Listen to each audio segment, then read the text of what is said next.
What's up, y'all? You're listening to the My Aggie Nation podcast. I'm Alex Miller, joined always by Robert Cessna. See, starting to get into the thick of SEC basketball play.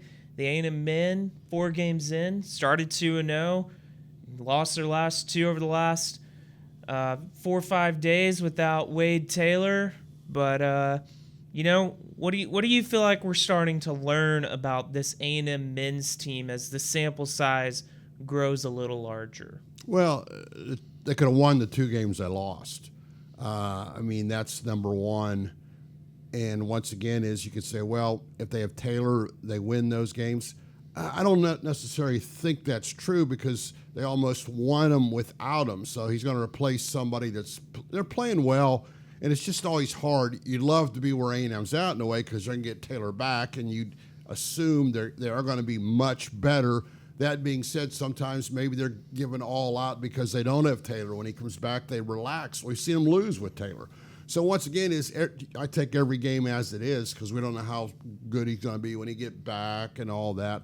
So right now is Phelps. All these people are playing better. Hayden Hefner's playing well at times, as well. If Manny Obaski would start playing better, if Garcia start playing a little bit. But to answer your question, I think, I've been only in 2 post games. I haven't been with all Buzz Williams' pressers, but I think he's got to be excited that his team really answers the bell every time. Yeah, and they're going to need to keep answering the bell because, well, the SEC just keeps answering the bell across the board. We were just talking right before we started recording how, last night, Auburn, they lose John Broome, and they go ahead and about take Mississippi State to the woodshed, which top 15 Mississippi State team. Ole Miss goes on the road, beats Alabama at a place that Alabama doesn't lose.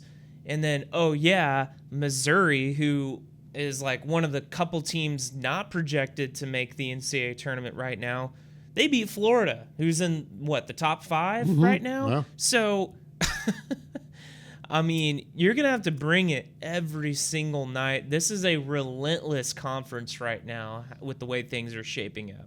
When you consider that Arkansas is 0-4, and everybody thinks, Calipari goes in, Arkansas has immediately been in the top 25 right off the bat. And I will say about Calipari, I'm not going to throw him underneath the bus because even when he was at Kentucky had all those blue bloods, his teams seemed to play better as the season went on, except a couple times when they had hiccups in the NCAA tournament. But throughout his career, his teams have finished strong, so I expect Arkansas to finish strong as well, and A&M hasn't played Arkansas. When I watched the Missouri game, end of it last night, I maybe saw 6 minutes of the game. Very impressed. It wasn't a fluke. Missouri went in there and won. And I remember when I talked to you, when I looked going into this season, I studied every team, actually. I looked and I go, I think there's like 4 or 5 teams that are gonna be better. Maybe Texas is not that good. Jury's still out. But then in retrospect, because I remember when I was talking to Chip Howard, and he's, the SEC champ might lose 5 games like the old days in the Big 12. And I go, I don't know about that. But then when I reanalyze things, what is different about college athletics, and I think definitely the SEC, you take any team and you get a couple key transfers, and suddenly you're very competitive. And we've seen it in football, but I think maybe it's even so more in basketball because then suddenly, like you said, who is an easy game? LSU, but yet this is a little bit of a rivalry from A&M, Vanderbilt. But when we're seeing all these upsets, and I guess you could rattle off about 12 teams right now that you think are an NCAA tournament team, and when you can say that out of a 16-team conference? Yeah, and you mentioned the transfers. Kentucky's a great example of that. They pretty much have a brand new roster, and Jackson Robinson followed Mark Pope from BYU last year. Otega Oweh, he's scored in double figures in all 17 games now, which is just an astounding feat. He had 11 points in the second half against A&M last night. He came from Oklahoma. You go down the list, and Kentucky is just littered with transfers that the melting pot has worked together, and Pope's got it cooking right now. And so, the transfers are a huge thing. And speaking of transfers, two of A&M's best players are transfers right now when you think about what Zurich Phelps is doing and what Pharrell Payne's doing. And the good and the bad of those two is it's kind of, how do you even it out? Because Phelps, he scored 34 against Oklahoma. He scored 24 against Alabama. He scored 21 last night against Kentucky. But A&M only had 4 assists. That's where they're really missing Wade Taylor, I feel like, right now. He's their best ball handler. He's their best offensive facilitator. He leads the team in assists. And A&M just doesn't have that right now at the rate that Taylor produces with guys like Phelps and Manny Obaseki running point. Well, you bring up a good point because when you look at a lot of people wondering, how will this team play when Wade gets back? Because he's a huge offensive threat, and as you say, he's a pretty good distributor. And what I've been interested in is because the women's teams had some injuries, and I talked to different people. You know, what's amazing is sometimes athletes can get better on the bench watching the game. So if you're Wade right now, you're looking, we need more assists. We need this guy more involved. We need this guy to shoot less shots. So suddenly Wade Taylor might come back tweaking his game just from what he's watched. But I think, what amazes me is who wins is this in the fans. Last 2 home games have been great to go watch. If the officials would have swallowed their whistle, the Alabama game would have been better. But also, you got to give Buzz and his staff a vision for seeing how those. I'm interested in how these transfers sometimes can do good, do bad, how they fit into the chemistry. And so when you've seen what A&M's couple transfers done, they've really increased the value of this team and how good they can be.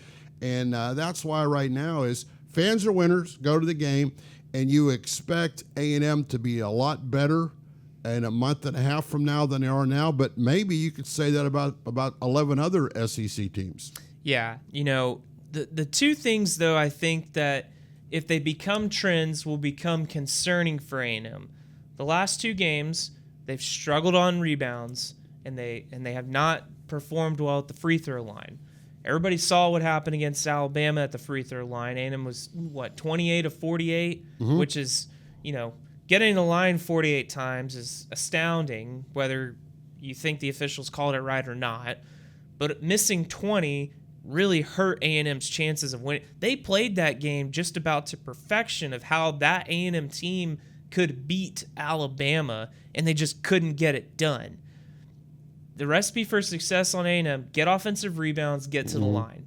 When you take away the rebounding, which Kentucky did a really great job of last night, they were a force in the paint. And you don't shoot well at the line, that's really going to hinder A&M's chances to win games. And statistically, when you look at teams that are the Final Four caliber teams, they are in the top 30 offensively and defensively in the KenPom, and they normally shoot above 75% from the free throw line.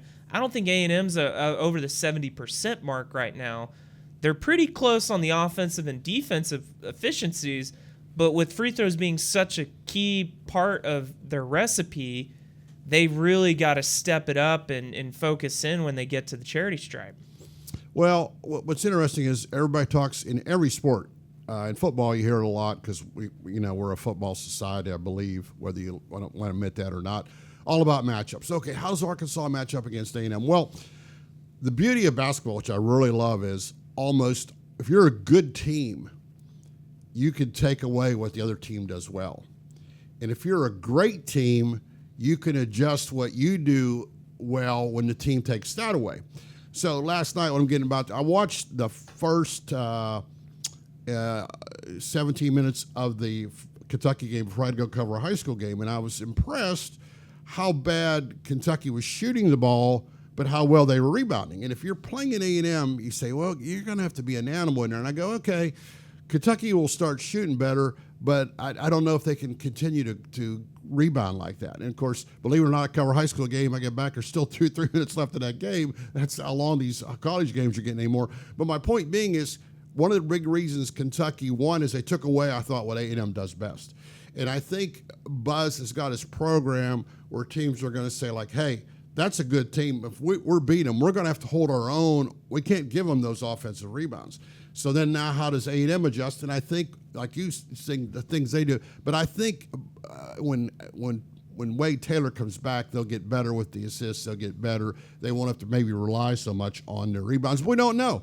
And that's the beauty of being in this league where you don't have any if they're playing two teams, bad teams, so to speak, in that mix, they might be 4-0 and number 3, 4 in the nation. You're saying like, no, this is a almost a Sweet 16 league. Every week, every game, if you don't bring it out of 3 out of 4, you'll lose.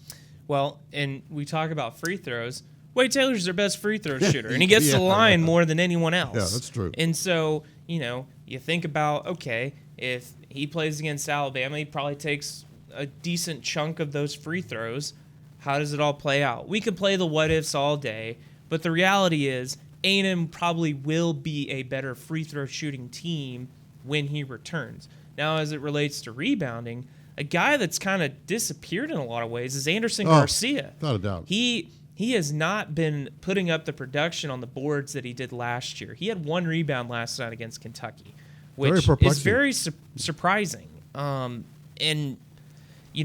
that's going to be something that A&M's going to have to figure out. How can they get Andy back in his groove? Because he is he's so selfless in the way he plays.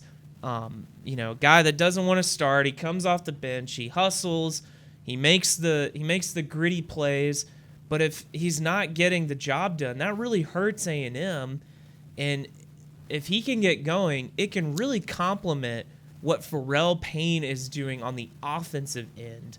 He is shooting over like 90% from the field in the last few games, dating back to the Wake Forest game. He was perfect I think he was 5 of 5 from the field last night.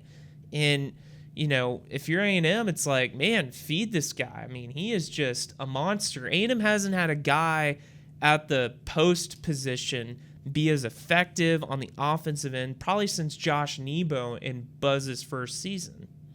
Well, Garcia's the kind of guy is, of course, I sporadically cover games or whatever, but he's the kind of guy, much like in football, I'm going to watch this offensive tackle. I'm going to watch this guard. I'm going to watch this defensive end.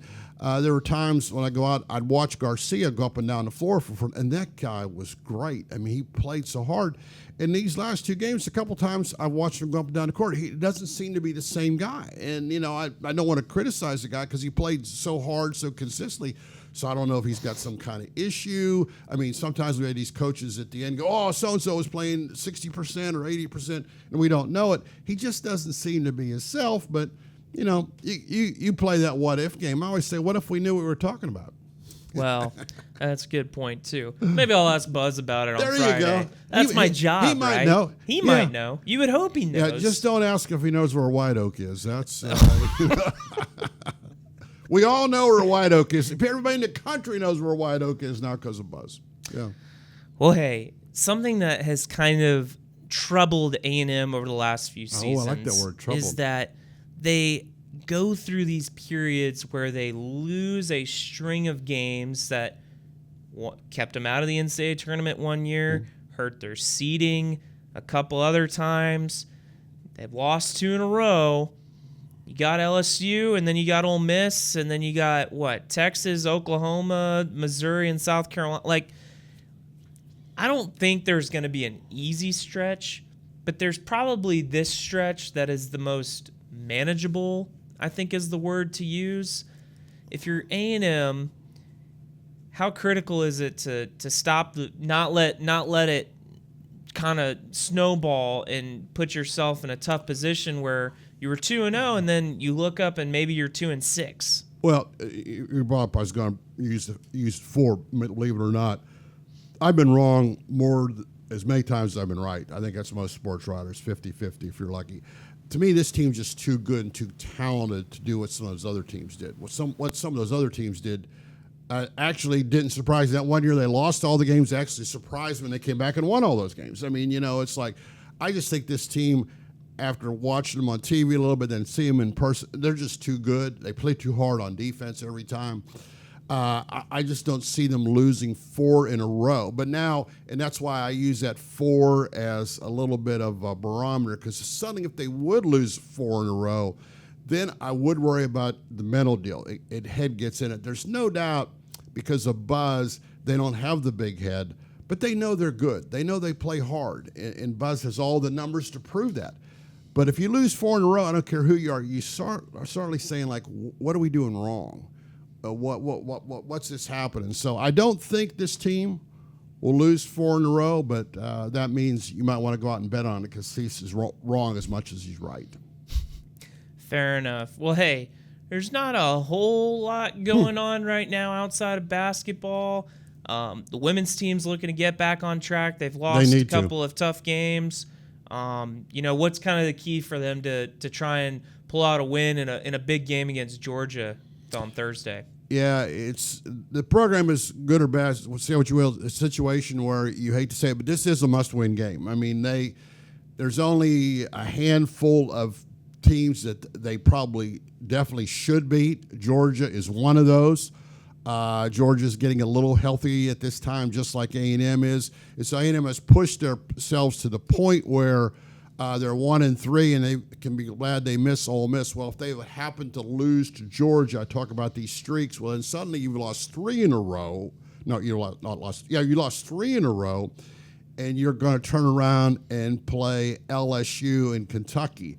So then suddenly 3 in a row can become 5 in a row, and you've got problems. So that's why tonight's game is so huge. And we as writers look at coaches say they don't, and they don't. But in the back of their mind, I guarantee you, Joni Taylor saying that we better win this game, even though she might not say it, because next up is LSU, Kentucky and LSU, and you're probably not going to win them. So every coach knows when these games, and they won't call them a must-win game at the time, but it is.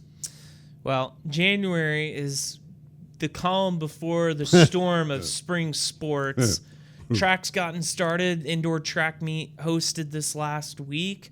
A&M baseball, they're number 1 in D1 baseball's preseason poll. Got a couple more polls to come out. Wouldn't be surprising to see the Aggies in the top 3 or even holding the top spot in some of those others when you think about it. And A&M softball coming in the top 10 in D1 softball's poll. Cease, what do you like about the springtime and the craziness of the sports all kind of overlapping in ways? Well, the crazy one is you got to go to the main sports. We're looking at there's an A&M men's basketball team that should get to the Sweet 16, and then you're a couple games away from, Elite 8, one game Elite 8, Final Four. So you have that kind of program that's out in the forefront.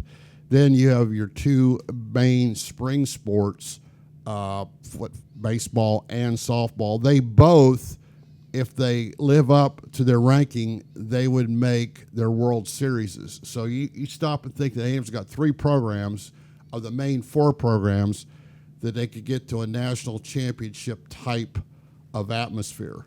Then you throw in a women's tennis team that did win the national championship, along with how good A&M is in track every year, in men's tennis and golf. There's just nothing but quality. And a lot of programs don't have that. But let's be honest, 3 or 4 keys sports are key in the way. And if A&M football would have been able to go ahead and put a wrapper on that 7-1 start, and if they'd won 10 or 11 games, could you imagine how good life is around here? Because there's still people crying in their cornflakes over the football season, and it's going to be that way all year long. Football is, let's make the stir, Reggie Jackson, the straw that stirs the drink. Luckily, the rest of A&M's drink is 3/4 full with good whiskey, because they're going to have a pretty dang good spring, and the men's basketball team isn't going to end till it's spring. Well, it sounds like we got plenty to talk about over the next couple months. So, hey, we'll be back next week on the My Aggie Nation podcast.